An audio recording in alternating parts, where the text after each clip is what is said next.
Captain's Logs, Day 122 of the TSS Caelum flagship mission. Today, the crew and I went far back in history to the Triassic period, or as Engineer Sampson decided to refer to it, dinosaur times. That mission, however, was not what I wanted to spend today's log talking about. Instead, I'd like to catalogue what we did when the mission was finished early. The engines have more trouble moving forwards than backwards, you see, and so they needed a bit of time to power up, enough to make it back to the spot in the fourth dimension that we needed to be. Going further back in time, though, is simple. So, due to the fact that the crew had been very well behaved, and the fact that everyone did quite want to go, we took a bit of a field trip. It was actually Dr. DeSilva's suggestion.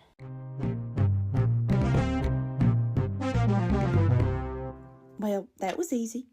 You can say that again. Barely even took us an hour. Good work. Though we are still stuck here for quite a few more hours. Huh? The engine is still gearing up to make the jump back to our time stream. It's going to need about 6 or 7 more hours until it's ready. Does that mean we could go further back? What? You had said the engines need time to prepare for their journey up towards the present, but you didn't say anything about going further into the past. It doesn't stress the engines at all, right? You are right, and I suppose we could, but I don't see why we would or should. We wouldn't even have permission to poke our heads out at the risk of disrupting the wildlife. Unless we went far enough back that there wasn't any wildlife to disrupt. I'm liking the sound of this. What are you suggesting, exactly? We could go to Lake Devonian, which had almost no land animals at all, and see what the coast looked like back then. A beach day? Yeah, kinda. We don't have anywhere near clearance for that, and... I mean, would HQ even know? Not necessarily, but... Then don't we technically have all the clearance we need? Technically? Then why not? There's no issue with the time frame, no repercussions, a beautiful, once-in-a-lifetime site. Why not? Hasn't HQ been talking about getting samples from the Devonian too? We could get a bonus. And don't say something about being the principal of the thing. Don't you want to see... You lot are terrible influences. But I suppose we can go. For the samples. Go get ready. Once I put the coordinates in, it will only be about half an hour until we get there. On it, boss. Aye, aye. Okay. No. Hop to it.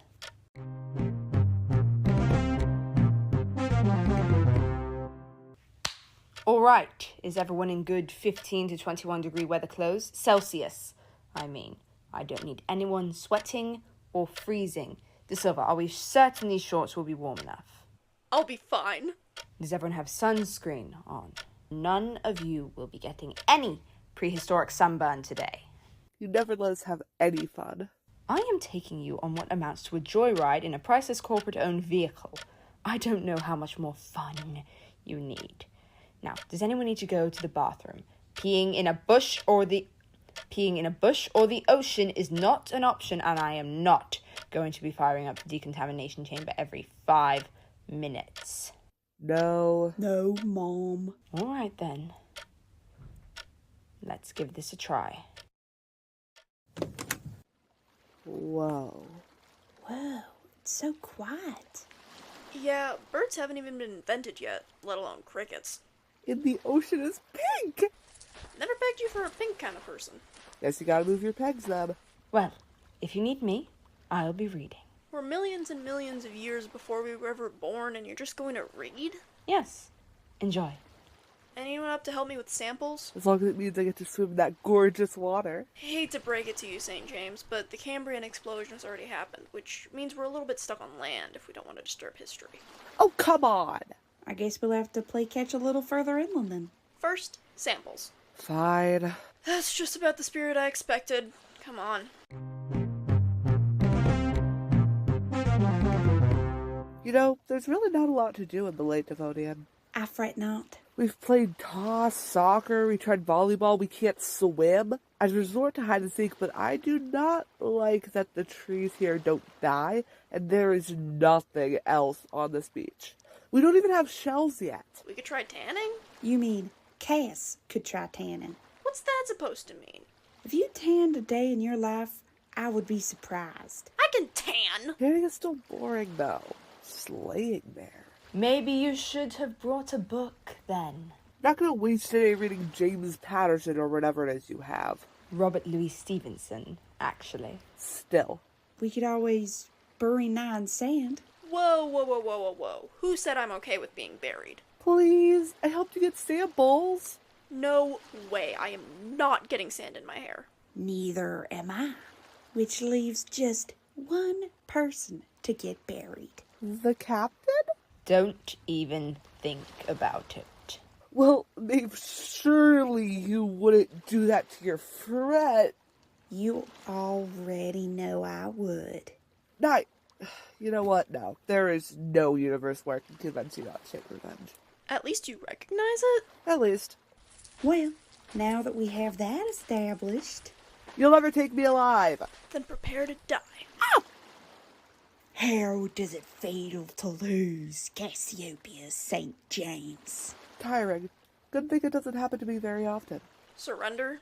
Never. Viva la... Hey! No sand on the face. Surrender? Fine. Won't fight it. Good. Now lie still.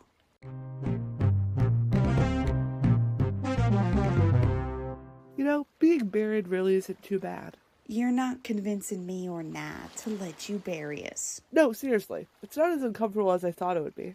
Plus, the sun is just about done setting and I'm at a real good spot to watch the moon come up. You know, most people just prefer the sunset itself. Most people don't know how pretty the stars can be when there's no light or smog in the way. It's crazy, honestly. We're probably the first and the last people to ever see stars like this. Not really. St. James, you were just talking about how light pollution... Well, yeah, maybe the sky is going to be this clear for everyone, but the stars have been exactly like this millions and millions of times. It's what I like about these missions, really. No matter where we go or when, the stars are always the same. And 9 times out of 10, I can spot my 5 stars right there with them. That's more deep than I expected from you, Cassiopeia. I try. You know, Captain, you're up there too. There's no star up there named Athelstan. No, but there is one in my constellation named Rushma, or the Knee. I kind of associate it with you. It's the one next to the middle on the right. Do you have a person for every star? Well, yeah, every star in my constellation. You're Sagan, the one next to the captain, on the end. It represents curiosity, and it felt fitting. I'm Navi, the one in the middle, means spokesperson. I'm on the other end from Nye, right? Yep, you're calf, meaning stained hand. You gave me a star based on how much I dyed my hair in college? It was the best fit, I'm afraid. Isn't there one star left? Cheddar, next to Main Star. That one's my little sister, Lily. Means breast, or in a slightly less odd phrasing, heart. So yeah. I like to make sure I can always see her, no matter when or where. All of you, really, but then again, y'all are usually nearby when I get a look at the stars. It's just nice to keep a reminder. The Caelum is ready to jump back forward. Ah, I mean, I wouldn't mind staying a few more minutes if... nah. Let's get going. After you dig me up.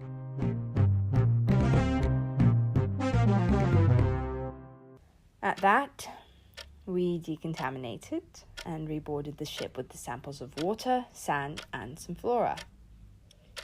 It was a lovely day.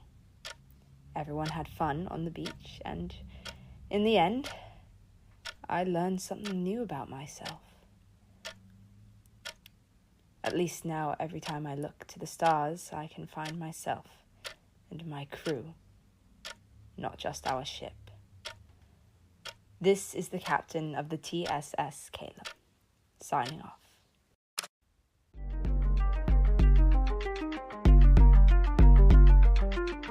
The Cogwork Logs is a science fiction podcast primarily written and directed by Kaya Brown.